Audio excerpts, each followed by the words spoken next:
Okay, you're done with the first two tasks. So one important detail about these vocabularies was that you have to reuse vocabularies whenever possible.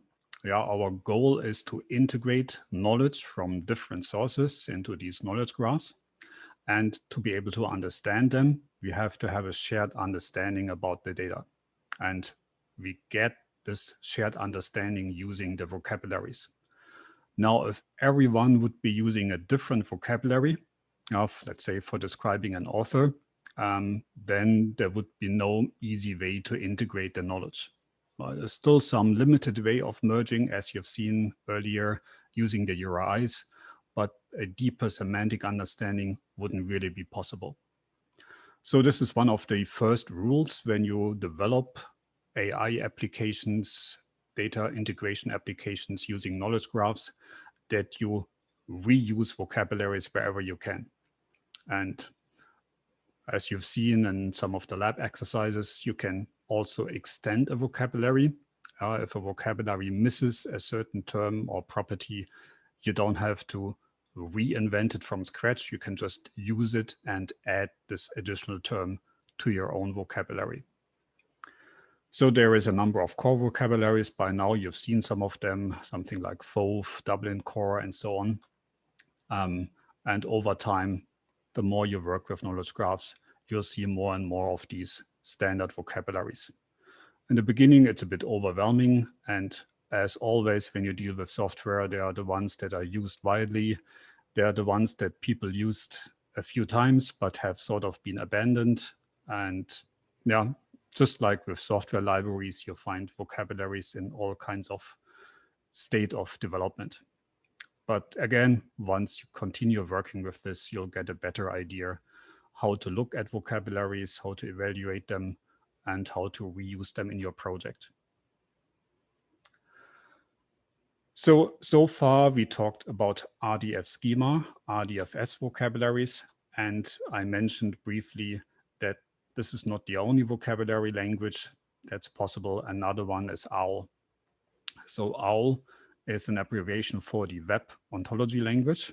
Now just swapped around because WOL wouldn't really sound so nice, and you can't make a nice icon with an owl. So this is a language that also has a long history, goes back to artificial intelligence research in both logics and agent-based reasoning. And this research was later adapted for this kind of web technology. The current version of OWL that most people are using is OWL version 2, which came out in 2009. And you'll see in a minute, there are different sub-versions of OWL, these so-called profiles. Formally, they are a lot more powerful than RDFS because they are based on a logic reasoning based on description logics. You should know about propositional logic and predicate logic. So these are the standard logics that you learn in school and university undergraduate courses. But you probably know that propositional logic is a bit too simple to do anything interesting with it. And predicate logic is very powerful, but has the problem that when you want to automate it in software, it's a bit too powerful in terms of doing efficient reasoning with it. So there is another kind of logic that's sort of in between, and this is the description logic. And it was designed especially for automated reasoning in software. So the other logics, they come from math. Yeah, they have thousands of year history, propositional logic, but description logic is very young, and it was designed from the beginning for automated reasoning. And that's the important use case for using OWL when RDFS is not expressive enough, when you need support for more sophisticated automated reasoning, then you can achieve this with the OWL language. So as I mentioned, OWL has been split into several so-called profiles. Of course, OWL itself can be quite complex. There are some sub-languages designed for specific use cases. For example, OWLQL is meant for knowledge graphs with a lot of instances that you want to query efficiently, and OWLRL is used for rule-based languages where you want to have some reasoning over rules. Just to give you a few examples, in this course, we're not going to go into detail in OWL, but you'll see some of the OWL constructs later on. And one of these is the OWL same as construct.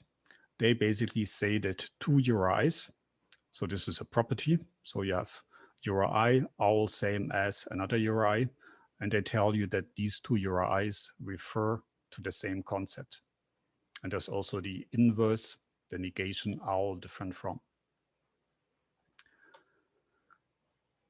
There's also the equivalent property. So you can have, this is again the bookstore example, you can have a connection between the author in English and the author in French by using the OWL equivalent property relationship. And similarly between novel in English and French using equivalent class. One thing that you'll see a lot and that we'll talk about more in next week's lecture is the OWL same as, because this is used extensively for connecting different knowledge graphs with each other.